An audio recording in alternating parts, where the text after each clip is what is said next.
On this Tuesday night, Ontario's new pandemic projections. What's ahead for winter, and how much of a wild card is Omicron? We must always keep our guard up. What's needed to control another COVID spike? It took me 24 hours to get tampons delivered to my room. Conditions for those stuck in quarantine hotels. I told them, look, I don't have locks on my door. One strategy that could be cheaper for the government and just as effective. Two presidents, 2 hours of talks, one topic. Joe Biden fires a warning at Russia's Vladimir Putin. And Instagram's new safety tools for its youngest users. I'm mostly on my phone. Hashtag protection or PR gimmick. Global National with Donna Friesen.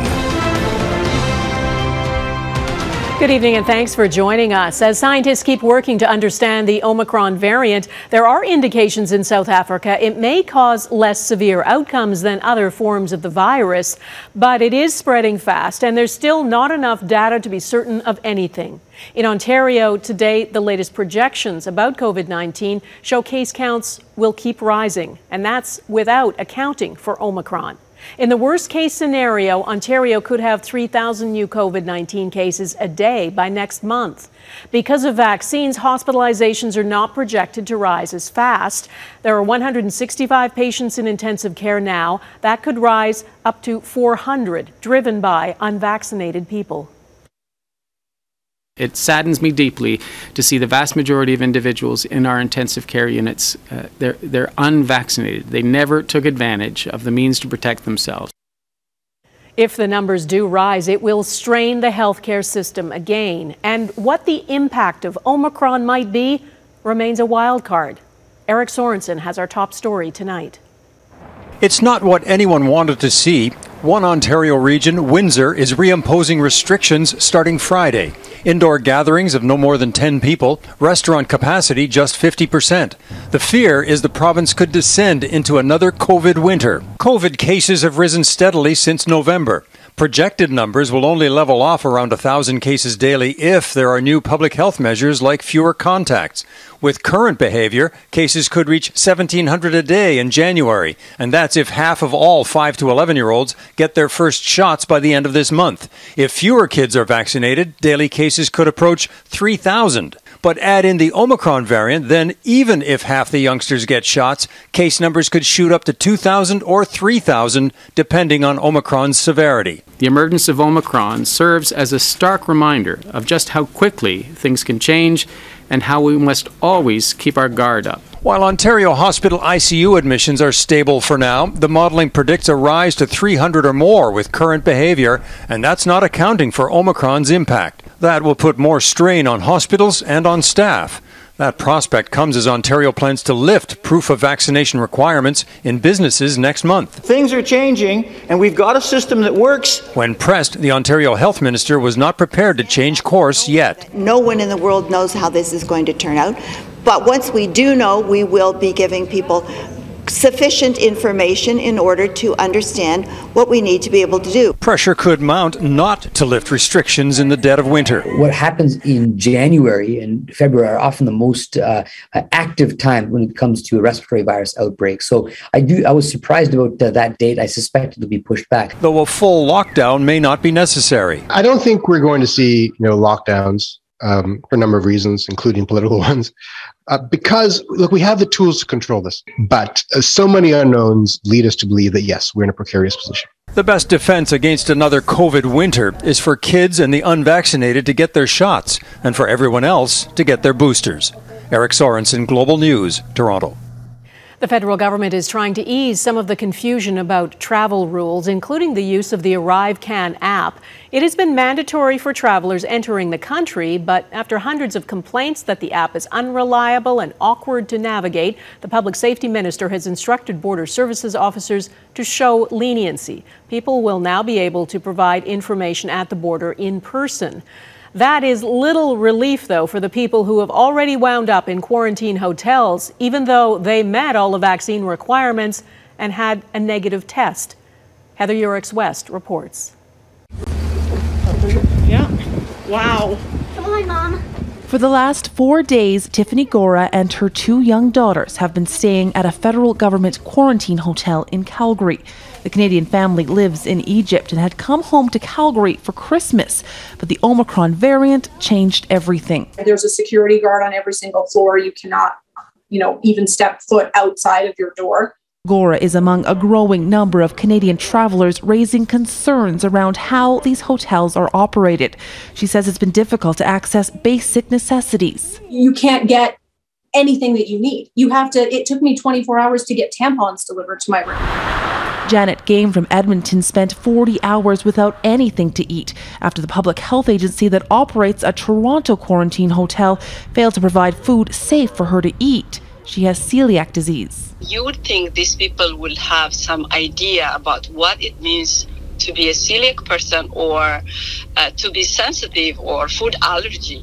For Jumi Ogunshula, a producer with Global News Radio who recently returned from visiting family in Nigeria, there was also a problem with security. The first thing I wanted to do after moving my boxes in was to lock my door.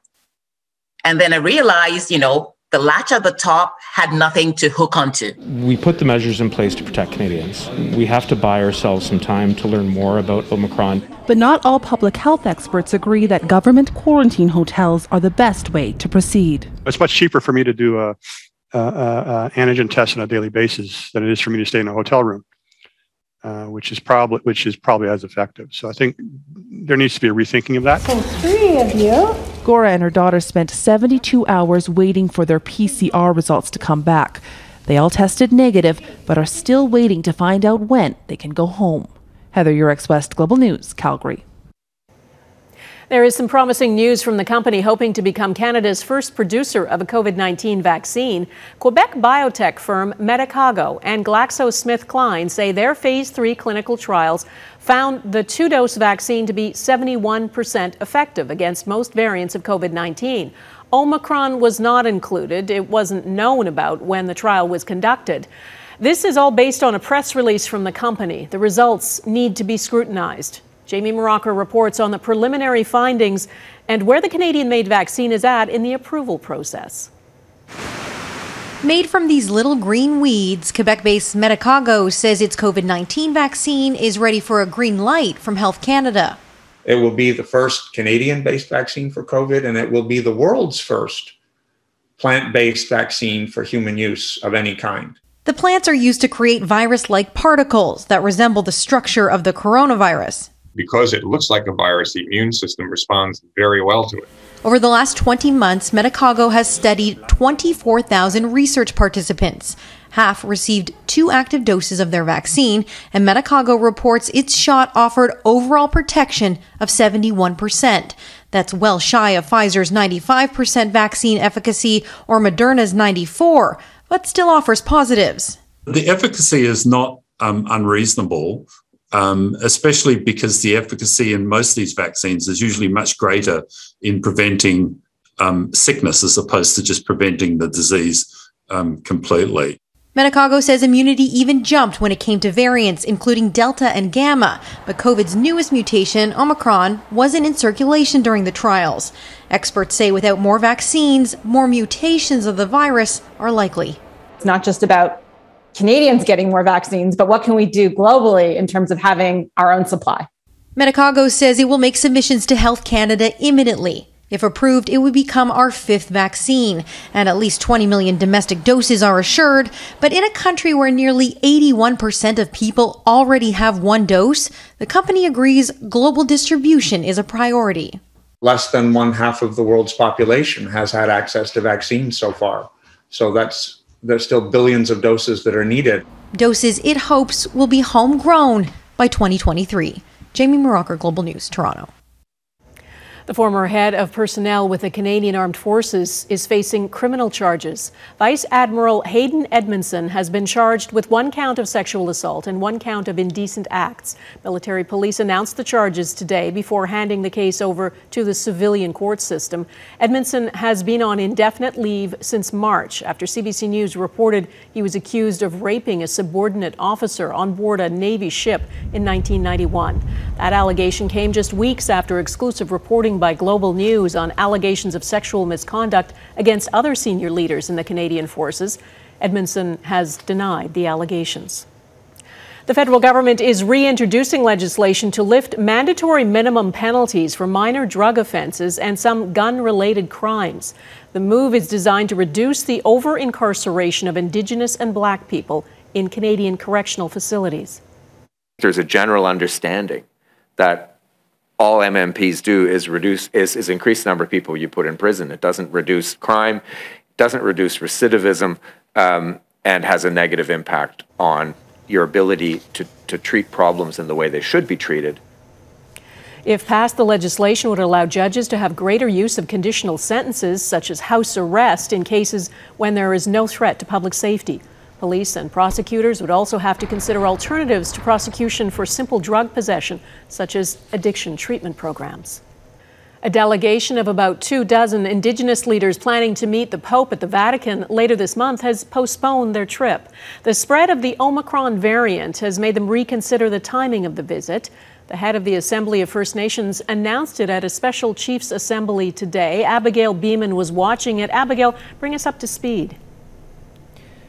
Donna, the Special Chiefs Assembly is happening virtually across several days this week, and in her opening remarks, National Chief Roseanne Archibald dropped some news. The trip was planned for the week of December 18th, but now has been postponed out of concerns over the threat of the new COVID-19 variant. The health and well-being of our delegates, their families, and communities is paramount to us. A delegation of up to 30 Indigenous people, including elders, youths, and residential school survivors, as well as some Canadian bishops, were set to head to the Vatican later this month and meet Pope Francis. This was supposed to happen ahead of the Pope's expected visit to Canada. A date has not been set for that trip. The Indigenous community is hoping the Holy Father will issue a formal apology for the Church's role in the residential school system. The trip was to include private meetings for the Pope to hear directly from residential school survivors. In a statement issued late this afternoon, the group said they will reschedule to the earliest opportunity in 2022, and it notes the risk of infection and changing situation makes for too great a threat for elderly delegates and those who live in remote areas. Getting a full and complete apology from the Holy Father is very important on the path to healing and closure. So it's sad that they're not going, but their health and safety is obviously the number one priority. Minister Mark Miller also spoke at the virtual assembly and took questions from chiefs not very happy with the federal government, including this man who lost his home in the Lytton, BC fire. Ain't nobody from the feds or the province replying to our emails. If we're writing to you and your staff, please write back. We have to be doing a better job with our partner in BC, but also, but most importantly, with you on the ground, how we deal with dealing with emergency management. Miller also referenced the government's announcement that it will turn over 12,000 records to the National Centre for Truth and Reconciliation. Tuesday, the NCTR announced more collaboration, this time from the Missionary Oblates of Mary Immaculate. The Oblates ran 48 residential schools in Canada, including those in Cowessess and Tecumloops, where unmarked graves were found. The Oblates will give the NCTR full access to residential school records in the archive in Rome, although it's not clear what may be within those records. Donna? All right, Abigail Beeman in Ottawa, thank you. High-stakes talks between two world leaders coming up. America's stern warning to Russia about Ukraine.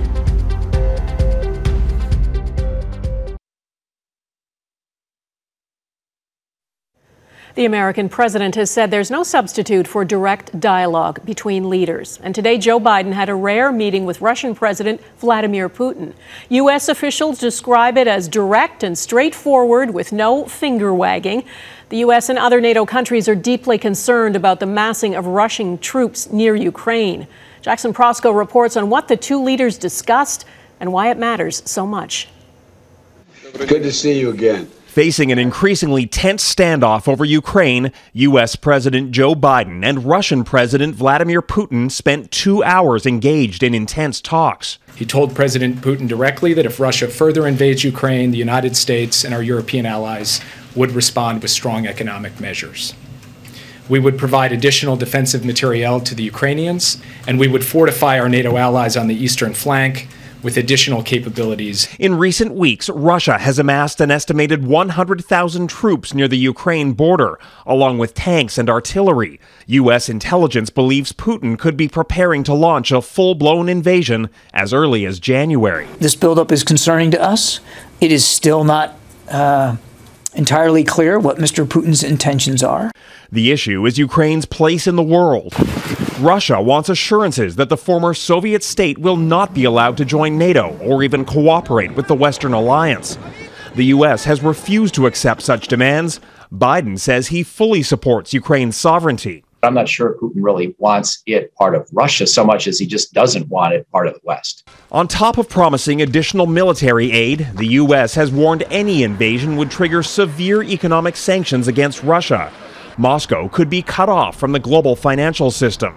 But that has not deterred Putin in the past, and some experts believe the military buildup is simply a ploy, designed to make cooperation between Ukraine and the West seem too risky. It makes Ukrainians perhaps want to join NATO more, but I think it makes other NATO countries want to invite Ukraine in less, because we realize what that would mean. It would mean the possibility of war against Russia. Though neither leader seemed to budge in their position, the White House did describe the conversation as direct and straightforward, a sign perhaps that diplomacy may be an achievable path to warding off conflict. Jackson Prosco, Global News, Washington. There's a new development in the investigation into the 2018 killing of Saudi journalist Jamal Khashoggi.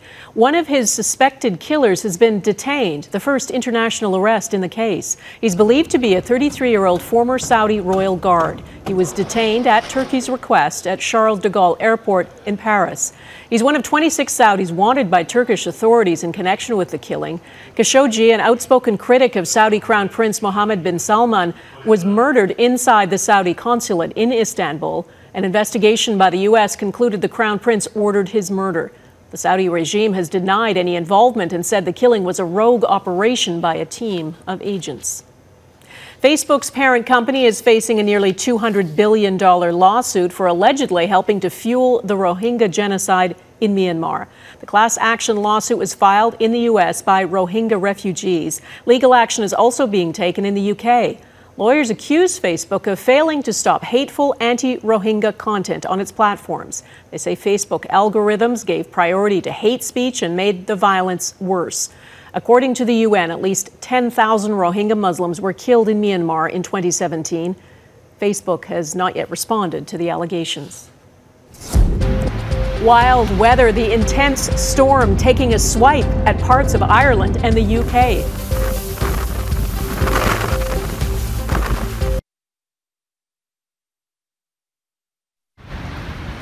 A powerful storm is hitting parts of Ireland and Northern Ireland, bringing heavy rain, strong winds and snow. It knocked out power to nearly 50,000 homes and businesses this afternoon. Video from this remote lighthouse shows the size of the swells in the Atlantic Ocean. Wind gusts have topped 112 kilometers per hour. And Hawaii is under a state of emergency now as residents brace for what could be catastrophic flooding. An intense winter storm called a Kona Low is pounding the Hawaiian Islands with heavy rain and high winds. The hardest hit regions could get close to 300 millimeters of rain. Mudslides, downed trees, and power outages have already hit some areas, and rock ledges along a Maui highway look like waterfalls. Residents have been asked to avoid travel until the conditions improve. Next, why Instagram wants users to sign up to log off.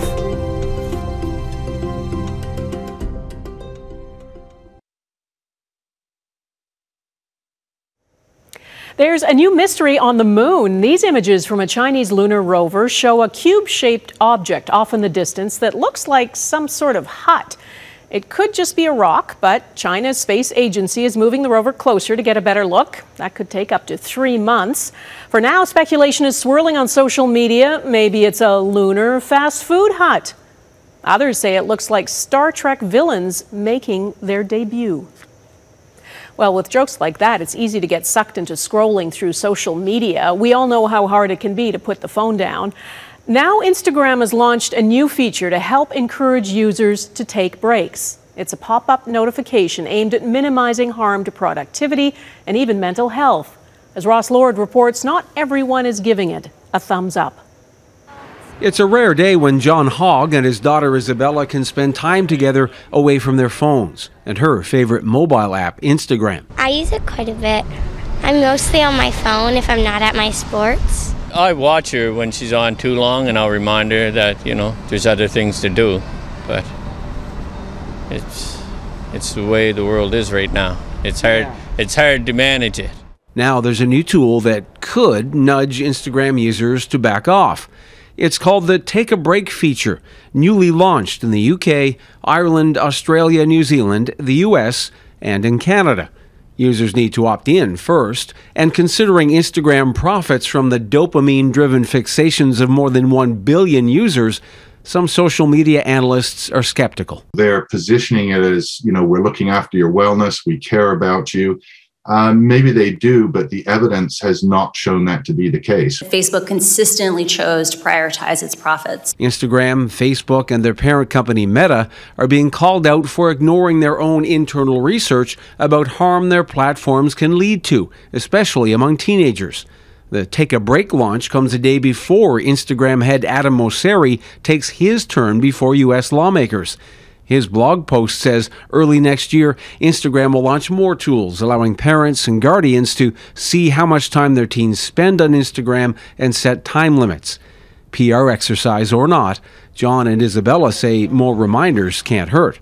I think it's brilliant. I think that if I have the reminder, I'll be like, oh, I actually have been on it so long, and so I'll be able to do my homework instead of procrastinate on my phone. Still looking for a solution in the struggle to loosen technology's ever-tightening grip. Ross Lord, Global News, Halifax. And that is Global National for this Tuesday. I'm Donna Friesen. Tonight's Your Canada is a beautiful sunset near Milden, Saskatchewan. We'd love to see your Canada. Please email it to viewers@globalnational.com. Thanks for watching. Hope to see you here again tomorrow. Take care of yourselves. Bye-bye.